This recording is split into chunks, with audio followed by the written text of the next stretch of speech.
क्या आपने कभी सोचा है, अगर अर्जुन के हाथ में गांडीव धनुष न होता तो क्या महाभारत का परिणाम वैसा ही होता जैसा हम आज जानते हैं? क्या केवल एक धनुष इतना प्रबल हो सकता है कि वह युगों का इतिहास बदल दे? यह कथा है अर्जुन और गांडीव की, एक दिव्य शस्त्र, एक महासाधक और धर्म की वह गाथा जिसने समूचे भारत का भविष्य तय कर दिया। गांडीव की उत्पत्ति स्वयं ब्रह्मा ने की थी। जब सृष्टि का आरंभ हुआ तब ब्रह्मा ने अनेक दिव्य अस्त्रों की रचना की। उन्हीं में से एक था गांडीव धनुष। कहा जाता है कि इस धनुष की डोर में ब्रह्मांडीय शक्ति समाई थी। जैसे ही कोई इसका तार खींचता, आकाश में गड़गड़ाहट गूंज उठती और जब इसे छोड़ा जाता तो दिशाएं प्रकाश से भर जाती। देवता, दैत्य, यक्ष सभी ने इसकी अपरंपार शक्ति देखी, पर कोई भी इसे स्थायी रूप से धारण नहीं कर सका, क्योंकि गांडीव केवल बल नहीं चाहता था, वह भक्ति और धर्म की मांग करता था। सबसे पहले यह दिव्य धनुष इंद्र को प्राप्त हुआ। इंद्र ने इसका प्रयोग असुरों के विरुद्ध हुए अनेक युद्धों में किया, परंतु कुछ समय बाद इसे वरुण देव को सौंप दिया। वरुण ने इसे अपनी गहराइयों में सुरक्षित रखा गया। कहा जाता है कि हजारों वर्षों तक यह समुद्र की तह में सोया रहा। फिर वह समय आया जब अग्निदेव प्रकट हुए। उनके भीतर एक प्रचंड उद्देश्य जल रहा था, खांडव वन को भस्म करने का, ताकि अधर्म की छाया मिट सके। उन्होंने वरुण से विनती की कि वे उस दिव्य धनुष को उन्हें सौंप दें। वरुण ने उत्तर दिया, यह धनुष किसी साधारण व्यक्ति के लिए नहीं है। इसे केवल वही धारण कर सकता है जो धर्म का सच्चा अनुयायी है। अग्निदेव ने वचन दिया कि उचित समय पर वह इसे सही पात्र को प्रदान करेंगे, और वह समय तब आया जब अर्जुन का जन्म हुआ। वह समय जब पृथ्वी पर अधर्म धीरे धीरे अपना विष फैला रहा था। कुरु वंश का वह युग जब सिंहासन के लिए रक्त बहाना सामान्य था, जब भाइयों में प्रेम नहीं प्रतिस्पर्धा थी और सत्य की आवाज राजमहल की दीवारों में गुम हो चुकी थी। हस्तिनापुर, वह महान नगरी जहां राज्यसभा में फैसले शब्दों से नहीं, चालों और षड्यंत्रों से लिए जाते थे, जहां सिंहासन की लालसा इतनी प्रबल थी कि लोग धर्म और रिश्तों को भी भूल चुके थे। पर उसी भूमि पर किसी कोने में एक बालक जन्म ले रहा था जो इतिहास को पुनः आकार देने वाला था। वह था अर्जुन, पांडु का तीसरा पुत्र। उसका जन्म किसी साधारण बच्चे की तरह नहीं था। उसकी आंखों में बचपन से ही एक तेज और गहराई दिखाई देती थी, मानो वह अपने उम्र से बहुत आगे की बातें समझता हो। जब अन्य बच्चे खेलों में शक्ति और दिखावे की होड़ लगाते थे, अर्जुन अपने छोटे से लकड़ी के धनुष के साथ चुपचाप अभ्यास करता रहता था। जब कौरव गर्व से अपनी शक्ति का प्रदर्शन करते, अर्जुन तब भी मौन और केंद्रित रहता। वह जानता था कि असली शक्ति शरीर की नहीं, साधना की होती है। उसे अभी शायद यह पता नहीं था कि एक दिन वही बनेगा धर्म का सबसे बड़ा योद्धा, वह योद्धा जिसके हाथों में एक दिन गांडीव दमकेगा। जब वह द्रोणाचार्य के गुरुकुल पहुंचा, गुरु ने उसकी आंखों में कुछ ऐसा देखा जो औरों में नहीं था। कौरवों में अहंकार था, भीम में गर्व, युधिष्ठिर में संयम, पर अर्जुन में एक अदृश्य ध्येय था। द्रोणाचार्य ने जब पहली बार सभी शिष्यों को बुलाया और कहा, बताओ इस पेड़ पर क्या दिखता है? किसी ने कहा पत्ते, किसी ने कहा डालियां, किसी ने कहा पूरा पेड़। पर जब बारी अर्जुन की आई, उसने कहा, मुझे केवल पक्षी की आंख दिखती है। उस पल द्रोणाचार्य मुस्कुराए, क्योंकि उन्होंने समझ लिया था यह बालक केवल धनुर्विद्या नहीं सीखेगा, यह धर्म का शिल्पी बनेगा। दिन बीते, रथुएं बदली। अर्जुन ने अपने भीतर की हर कमजोरी को तपस्या में बदल दिया। रातें जब सब सो जाते, वह जंगल की निस्तब्धता में तीर चलाता। हवा की गति, पत्तों की सरसराहट, सब उसके अभ्यास का हिस्सा थे। धीरे धीरे उसकी हर सांस, हर दृष्टि धनुष का हिस्सा बन गई। अर्जुन के जीवन की सबसे बड़ी परीक्षा तब आई जब खांडव वन की घटना घटी। अग्निदेव उस वन को भस्म करना चाहते थे, क्योंकि वहां अधर्म और असंतुलन बढ़ चुका था। परंतु इंद्र ने उस वन की रक्षा का वचन दिया था, और हर बार जब अग्नि भड़कती, वर्षा की धाराएं उसे शांत कर देती। अग्निदेव असहाय हो गए। उनकी ज्वाला अपने ही वचन के विरुद्ध बुझने लगी। तब उन्होंने अर्जुन और कृष्ण की शरण ली। वरुण देव ने अर्जुन की परीक्षा ली, क्योंकि यह धनुष किसी साधारण योद्धा के लिए नहीं था। और जब अर्जुन ने अपनी निष्ठा, साहस और धर्म के प्रति समर्पण सिद्ध किया, तब वरुण ने उसे गांडीव धनुष सौंपा। साथ ही दिया एक अक्षय तूर्ण जिसमें असीम बाणों की शक्ति समाई थी।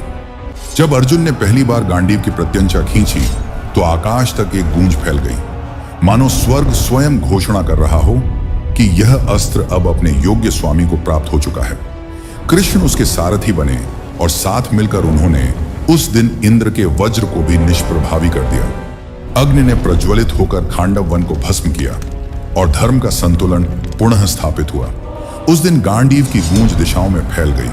अर्जुन ने जाना यह धनुष केवल एक अस्त्र नहीं, धर्म का प्रतीक है जो केवल उन हाथों में उठता है जो धर्म की रक्षा के लिए जन्मे हों। बाद में शिव स्वयं प्रकट हुए और अर्जुन को दिया पाशुपतास्त्र, वह वरदान जिसने उसे सभी धर्म युद्धों में अजेय बना दिया।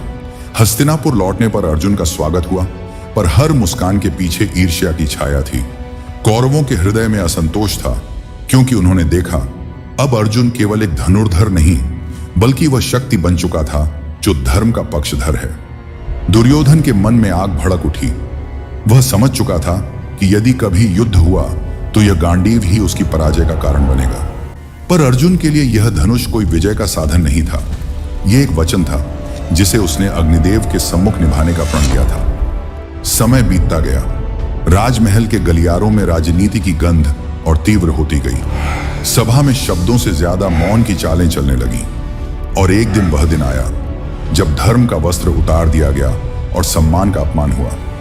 द्रौपदी, अग्नि से उत्पन्न वह नारी जो स्वयं प्रतिशोध की ज्योति थी, सभा के बीच खींची गई और अर्जुन के हृदय में जो अग्नि सुलग रही थी वह गांडीव के भीतर जाकर एक ध्वनि बन गई। अब यह मौन नहीं रहेगा। उस दिन अर्जुन मौन रहा, क्योंकि समय ने अभी संकेत नहीं दिया था, पर उसकी आंखों में जो वचन था वह आकाश ने भी सुना।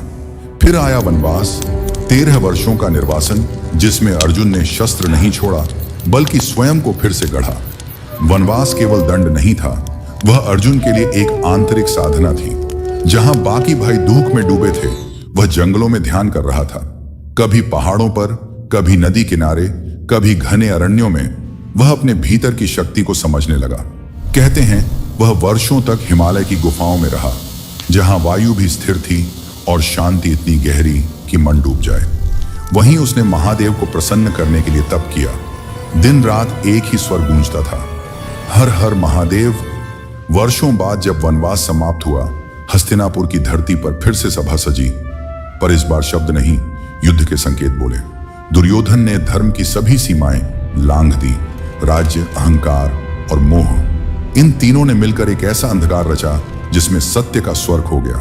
और तब आकाश के नीचे वह भूमि चुनी गई जहां युग का निर्णय होना था। कुरुक्षेत्र। धरती पर लाखों सैनिक, हवा में धूल और भय, और आकाश में प्रतीक्षा।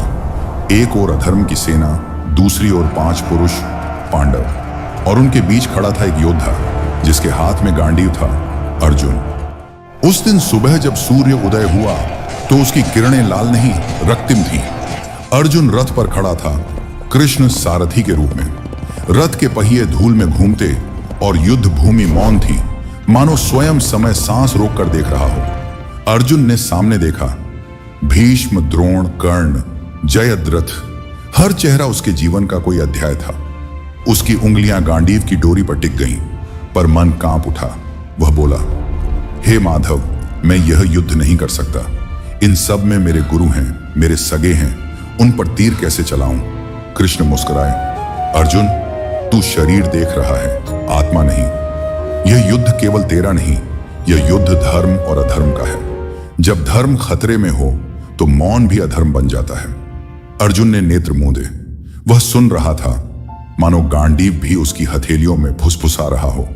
अब युग बदलने का समय है। अर्जुन ने गहरी सांस ली और गांडीव की डोरी खींची। वह स्वर जो आकाश में गूंजा, मानो स्वयं पृथ्वी ने उत्तर दिया, अब युग बदलेगा। फिर शुरू हुई वह वर्षा, जिसमें बाण फूल नहीं, बिजली बनकर गिरे। अर्जुन का हर तीर सटीक, तेज और धर्म से संचालित था। उसके रथ के पहिए अग्नि के घेरे में घूमते, कृष्ण की वाणी उसे स्थिर रखती। भीष्म का रथ टूटा, द्रोण का शस्त्र गिरा, कर्ण का रथ सूर्यास्त के समान झुक गया। अर्जुन के बाणों ने आकाश को रेखाओं से भर दिया। कहा जाता है, जब अर्जुन का तीर छूटता था तो हवा की दिशा बदल जाती थी, पक्षी मौन हो जाते, और सूर्य अपनी गति धीमी कर देता।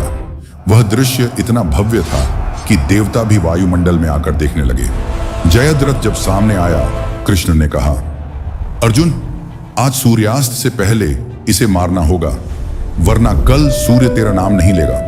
अर्जुन ने वचन दिया, यदि मैं यह लक्ष्य न भेद सका तो गांडीव छोड़ दूंगा। सूर्य अस्त के कगार पर था। धूल, धुआं और रक्त से आकाश भर गया। कृष्ण ने अपनी माया से सूर्य को ढक लिया और सबने समझा युद्ध समाप्त। पर अगले ही क्षण अर्जुन ने गांडीव उठाया, तीर छोड़ा और जयद्रथ का सिर धूल में समा गया। कृष्ण मुस्कुराए। यही धर्म की परीक्षा थी। कुरुक्षेत्र के मैदान में जब आखिरी दिन आया तो हवा में केवल राख थी, लाखों शव, टूटे रथ और मौन आसमान। अर्जुन अपने रथ के पास खड़ा था, गांडीव हाथ में था, पर अब वह भारी लग रहा था। वह जानता था उसका हर तीर सही था, पर हर प्रहार ने उसका कुछ हिस्सा भी छीन लिया था। उसकी आंखें सूनी थीं, पर उनमें शांति थी। कृष्ण ने कहा, अर्जुन, तूने धर्म का कार्य किया है, अब गांडीव को विश्राम दे। अर्जुन ने धनुष रथ के किनारे रखा। हवा थम गई और लगा मानो पूरा ब्रह्मांड एक सांस के लिए रुक गया। युद्ध समाप्त हुआ। जब शांति लौटी तब वरुण देव प्रकट हुए और अर्जुन से गांडीव लौटाने का आग्रह किया। अर्जुन ने भारी मन से धनुष लौटा दिया। वह क्षण अत्यंत भावुक था। उन्हें एहसास हुआ कुछ शक्तियां केवल एक काल के लिए दी जाती हैं। वे केवल तभी तक उचित हैं जब तक उनका उपयोग धर्म के लिए हो। गांडीव को छोड़ना केवल एक अस्त्र खोना नहीं था, वह अर्जुन की पहचान का एक हिस्सा था। पर उसी क्षण उन्हें यह भी समझ आया, सच्ची शक्ति उनके भीतर थी, किसी अस्त्र में नहीं। यह कथा आज भी उतनी ही प्रासंगिक है। हम सब अक्सर सोचते हैं कि सफलता शक्ति, धन या पद से मिलती है, पर अर्जुन ने दिखाया कि ये सब तभी मूल्यवान है जब उनका उपयोग धर्म और न्याय के लिए किया जाए। गांडीव का असली अर्थ भी यही था। इसने अर्जुन को एक साधक से योगी बनाया, एक योद्धा से धर्म रक्षक बनाया। जब भी जीवन में कोई कठिन निर्णय हमारे सामने आता है तो हमें अर्जुन की तरह सोचना चाहिए कि शक्ति का प्रयोग तभी उचित है जब उसका उद्देश्य सत्य, न्याय और धर्म के पक्ष में हो। यह गाथा यहीं समाप्त नहीं होती। यह हर उस व्यक्ति में दोहराई जाती है जो अपने समय में सही निर्णय लेकर सत्य और न्याय का साथ देता है। अर्जुन और गांडीव की कहानी हमें यह सिखाती है कि विजय केवल बाहरी नहीं होती, सच्ची विजय आत्मा की होती है। वह विजय तब मिलती है जब हम अपने भीतर के भय, अहंकार और संशय को जीतकर धर्म का पक्ष चुनते हैं। आज भी जब कोई व्यक्ति अन्याय के विरुद्ध खड़ा होता है, सत्य का साथ देने का साहस करता है, तो उसके भीतर कहीं ना कहीं वही गांडीव जाग उठता है। यही अर्जुन का सबसे बड़ा संदेश है। शक्ति का उद्देश्य विजय नहीं, बल्कि धर्म की रक्षा है। अगर यह कथा आपको प्रेरित करे तो इसे दूसरों तक अवश्य पहुंचाएगा, क्योंकि अर्जुन और गांडीव की कहानी सिर्फ इतिहास नहीं, बल्कि हर युवा के लिए एक अमर सत्य है। धर्म कभी हारता नहीं, और जो धर्म की रक्षा करता है वही अमर होता है।